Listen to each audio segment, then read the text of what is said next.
Olá meninos, meninas, aqueles que não se identificam com nenhum dos dois gêneros. Tô começando aqui sem a Nadia do meu lado, mas a gente, como sempre, a gente estava conversando, né? A gente estava conversando um pouco sobre umas noções de romantização. Então é bem possível que role umas intervenções auditivas aqui, sonoras, da Nadia que está aqui. Fala oi pro pessoal, esposa. Oi. Ela está presente em forma de voz. Mas eu vou deixar isso para um momento mais propício, caso ela queira falar, mas tranquilo. O ponto de hoje é dar continuidade àquela sequência que a gente começou semana passada sobre o Linkin Park. E a ideia é seguir a ordem do disco, né? Hoje em dia, com os aplicativos de streaming musical, o pessoal ouve, pula, troca, ouve, fica no shuffle. E parece que não se tem mais aquele apreço por ouvir um disco, ouvir uma obra inteira. Mas as bandas fazem discos, obras. E essas obras, elas eventualmente funcionam como obra, não como peças separadas, né? Um monte de música que a gente colocou tudo junto. Eventualmente elas revelam como a banda pensava naquela época, revelam a atmosfera na qual a banda estava inserida naquele momento, o que estava acontecendo no mundo naquela época. Putz, tem muitas coisas ali que permeiam ouvir um disco, ouvir um álbum inteiro, na sequência que as músicas foram pensadas. Eu, particularmente, acho meio triste que isso esteja se perdendo. Com esse lance de single, e lança EP, e lança single em cima de EP, e aí não se tem mais a figura do disco em si. Eu não estou nem falando do disco físico, mas de você parar, nem que seja no streaming da vida, falar, pô, vou ouvir este disco. Caso do Linkin Park, vou ouvir o Hybrid Theory. Vou tirar ali 45 minutos, uma hora para ouvir o Meteora. Enfim, acho que a gente perde um pouco. Mas, é minha opinião. Deixa a sua aí nos comentários. A música de hoje, como vocês leram em algum lugar aqui, sei lá, é o One Step Closer. Rita Von Hunt. Rita Von Hunt. Adoro! Eu ainda não fiz, mas ainda vou aprender a fazer. Como vocês já leram em algum local desta tela, a música de hoje é o One Step Closer. Então vamos lá? Um pouco de trevas para vocês.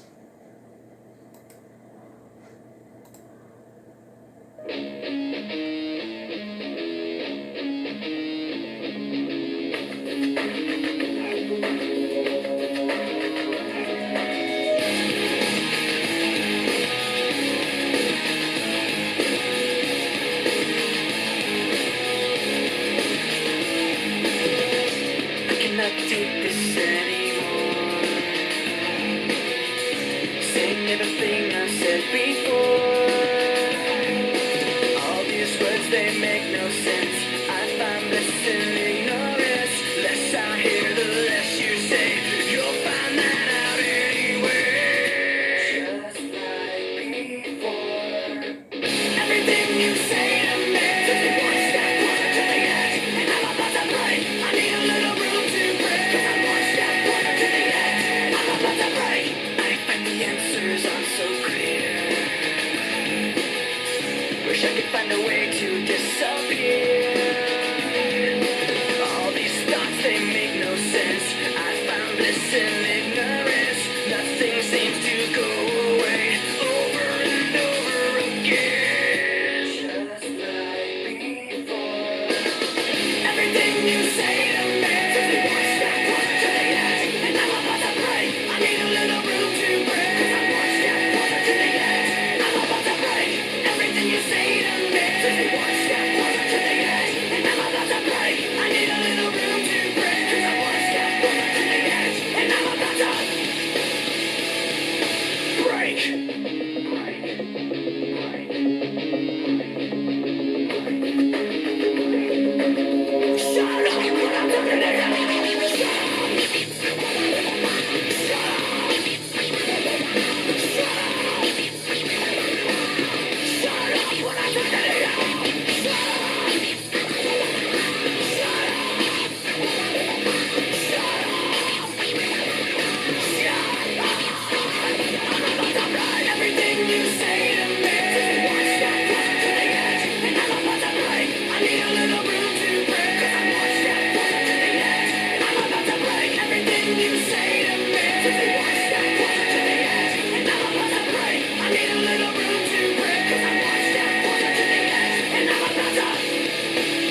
pause.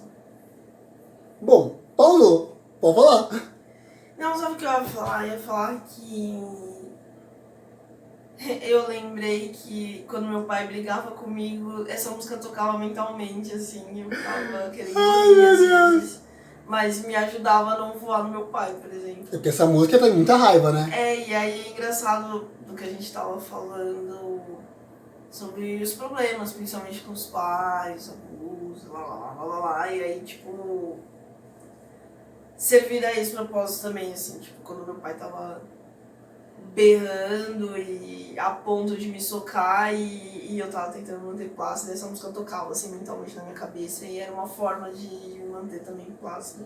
Eu acho que nesse momento cabe a gente trazer aqui pro vídeo o que você estava falando, porque você estava falando antes do vídeo. Não, eu tava falando assim, que a gente, no vídeo anterior, a gente comentou que o New Metal era uma forma de expressão numa época em que ninguém tava acostumado a se expressar.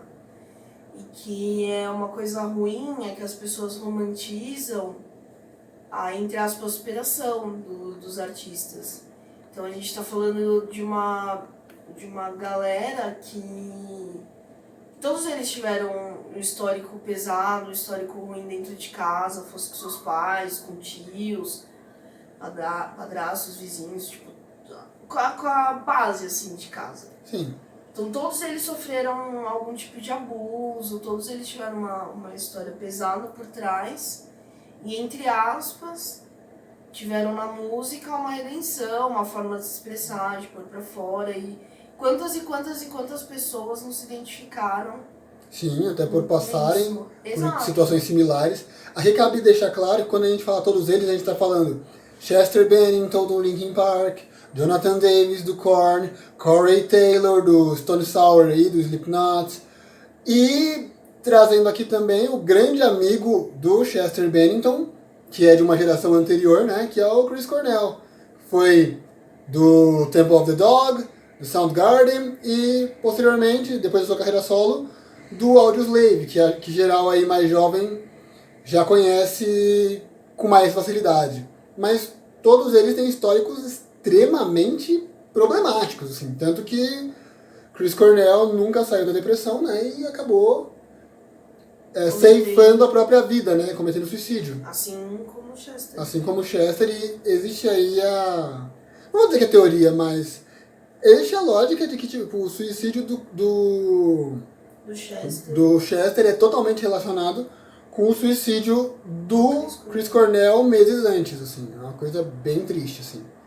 E aí você vê, tipo, a gente tava vendo vídeos falando um pouco do Slipknot, por exemplo, e teve uma morte por overdose, né? Pô. Que também é uma coisa característica da época, né? O abuso de álcool e de drogas. Sim. E do Corey Taylor nunca ter se recuperado da morte do Paul, né? Paul Gray, baixista do Slipknot, acabou aí falecendo em virtude de uma overdose, ele era um irmão pro Corey Taylor. É interessante como, eu falei no começo, né, que é importante a gente ouvir o disco porque ele explica também como era uma época, né. Esse disco é do começo dos anos 2000. E ele é também uma forma de retratar como era a vida no começo dos anos 2000, como a gente se relacionava no começo dos anos 2000. Que a gente estava falando de alguns artistas que tiveram esse escape, e o que eu acho perigoso, que é a romantização, né, do tipo, Sim. Supera, transforma isso numa coisa boa, tipo, não é assim sempre. Mas isso você vê isso extrapolando para outras coisas depois do rock, depois dessa época. Uhum. Que aí a gente estava comentando do Eminem, por exemplo. Fortemente. Que tem uma história de vida pesadíssima. Antes dele ser, como as pessoas gostam de chamar, de macho escroto, mas olha o que ele passou na infância. Não passando pano, mas tipo... É foda o que ele passou na infância, né? Quase morreu, ficou em coma de tanto apanhar. Sim. Enfim. E aí depois você vai ver isso, eu vejo isso, né? Eu posso estar errada, queria a sua opinião também. Uhum. A gente vê isso chegando, por exemplo, no R&B. Aí a gente tem Sim. TLC, que aí vem falar de outros tipos de coisas que a gente sofria também. Uhum. É interessante. Quando você cita o R&B, e aqui é importante fazer uma contextualização, eu acho que os vídeos vão ficar grandes mesmo, paciência, porque a gente contextualiza as coisas. Mas quando a gente fala de R&B, eu acho importante pensar que R&B é Rhythm and Blues, né? É música negra estadunidense. E a origem do R&B tá lá junto com jazz. Então já traz uma carga pesada. Jazz e blues são dois estilos de música negra estadunidense e são estilos densos, estilos pesados, com temáticas que não são fofinhas, bonitinhas.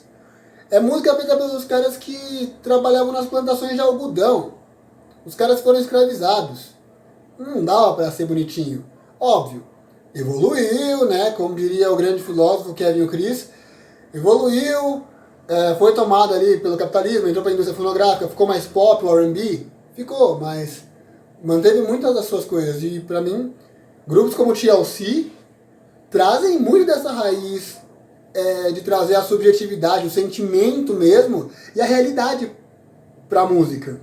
Enquanto os caras que tinham acabado de deixar a escravidão estavam cantando sobre a realidade deles, as minas do TLC estavam cantando sobre a realidade de como é embaçado ser uma mina preta da periferia nos Estados Unidos. E até outras coisas, tipo, quando a gente fala de TLC, acho que a primeira música que vem, que me impacta bastante é I'm Pretty, né? Porra! Que fala, então,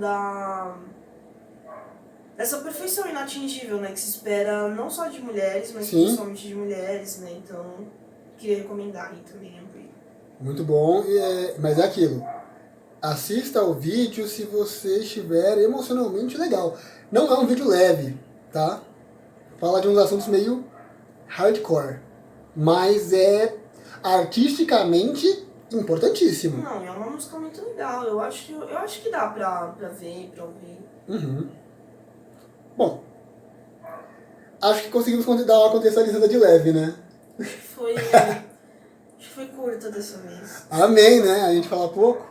Bom, e a música, né? Vamos lá. Eu particularmente curto muito essa música. Foi a primeira música do Linkin Park que eu conheci. Eu conheci Linkin Park com essa música, com esse clipe, no falecido Top 10 Estados Unidos da MTV. E quando eu ouvi, assim, eu já conhecia Korn. E quando eu vi, a primeira coisa que me chamou a atenção foi, pera, eles têm 2 vocalistas? Calma, o que tá acontecendo? Quando eu vi, tipo, o Mike Shinoda e o Chester Bennington dividindo os vocais, eu fiquei, mano, esses malucos não estão pra brincadeira não. E uma coisa que me chamou muita atenção, lá no começo dos anos 2000, quando eu ouvi essa música, foi como ela é direta, reta, sem conversa, já chega de... Não interessa, não tem conversa não. Cara, não tem um oi, tudo bem, vamos conversar. Não, já chega na paulada. Falei, opa, gostei disso aí, irmão. É a música mais curta do disco. Eu acho que ela tem menos de 3 minutos se bobear, não lembro o tamanho dela, mas ela é bem curta. Gostei disso também. E aí eu fui dar uma pesquisada sobre a música, né, quando eu tive a oportunidade. E essa música, ela estava retratando uma situação específica. Isso foi engraçado quando eu descobri, porque acabou com os meus sonhos. Mas acho que descobrir a origem da música me fez gostar mais dela ainda. Os empresários, produtores, eles queriam que o Linkin Park seguisse por um caminho menos rock e mais pop. E eles estavam falando, não, a gente tem a nossa identidade, a gente quer ser fiel ao som que a gente faz, né? A gente tá aí com esse molequinho novo aí nos vocais, esse tal de Chester. Parece que ele tá fazendo um trampo de qualidade. Vamos ver, esse disco vai sair, a gente não quer mudar o som. Acontece que quem tava mais pistola com essa história era o próprio Chester. E eles não tinham um texto que se encaixasse na coda. Se você não sabe o que é coda, veja nosso vídeo da semana passada. Ok. Eles não tinham um texto que se encaixasse na coda. Aí todo mundo tentava alguma frase solta, alguma coisa, alguma frase de efeito. Não ia. Não virava. Até que num determinado momento, Chester Bennington levanta da cadeira, assim, como se enfim, estivesse possuído pelo ritmo ragatanga, entra no estúdio, bota pra tocar o som e começa a gritar ensandecidamente: Shut up when I'm talking to you. E foi um bagulho totalmente natural. Ele começou a gritar, simplesmente: Shut up, cala a boca quando eu tô falando com você. E saiu. E todo mundo olhou e falou: eu acho que é isso que vai ficar. Então eu gosto muito dessa música pelo fato de ela ser tão orgânica, sabe? Ela fala sobre situações que vão se acumulando e tal, que no caso deles era essa treta aí com os produtores, mas pode tranquilamente ser, sei lá, seu pai te deixando louco e você querendo voar no pescoço dele, né? Ou pode ser, sei lá, aquele mano que pratica bullying com você no colégio. Ou aquela mina escrota que te diminui pra se sentir mais do que você. Pode ser N coisas. E N coisas que todo mundo já passou. N situações que todo mundo já vivenciou. Então eu gosto muito dessa música porque ela é aplicável a todo mundo. Todo mundo já teve um momento que não conseguia achar as respostas suficientemente claras, queria desaparecer, os pensamentos não faziam sentido, você preferiria ser ignorante. Enfim, todo mundo já teve esse momento, sabe? Então eu acho que essa música se encaixa muito bem pra todo mundo. Acho que ela é muito bem construída. Tem um equilíbrio muito grande, mas isso pra mim é uma característica do disco. Tem um equilíbrio muito grande entre rap, metal e eletrônico. É tudo muito bem trabalhado, né? Ela tem até uma versão reeditada que não tem os scratches do DJ. E eu acho que não ficou legal. Mas, ok. Ela é muito bem trabalhada, simples, direta, paulada na orelha. As versões ao vivo são maravilhosas. E no vídeo anterior, alguém comentou: faz um react de Nine Inch Nails. Vamos lá. Eu amo Nine Inch Nails. Tudo que Nine Inch Nails já fez eu amo. E acho maravilhoso esse comentário porque antes de tocar One Step Closer, em muitos shows, o Linkin Park fazia um cover de Nine Inch Nails, da música Wish, que eu acho também uma das mais arregaçantes do Nine Inch Nails. Não conhece? Vai procurar, rapaz. Tá uma vergonha nessa cara. Nine Inch Nails é bom demais. Ok. E com tudo isso, a minha nota para One Step Closer, não consegui achar nenhum defeito, então pra mim é 10 mesmo. Fazer o quê? Esposa, qual a sua nota para One Step Closer? Eu acho que pra mim é 10. Eu gosto muito dessa música, eu gosto da agressividade, que pra mim com 13 anos era uma das coisas mais agressivas ao que eu tinha acesso. É como você falou, né? Eu acho que todo mundo já teve alguma situação de se sentir no limite, né? Sim. De falar, se escutar mais uma palavra eu vou explodir. Então eu acho que serve bastante. Eu gosto da construção. Também foi com essa música que eu conheci Linkin Park. E eu gosto bastante, eu acho que ela é zero defeitos. Eu gosto das versões ao vivo, das versões que vieram depois, Nossa. mas essa daí eu acho ela muito bem feita. Acho que é 10. É 10. Olha só. Como é que serão os próximos vídeos? Não sei, mas você quer saber? Deixe seu like, se inscreve no canal, ative o sininho para notificações e manda um beijo pra nós. A gente tá carente na quarentena aí, vai. Mostra seu cabelo.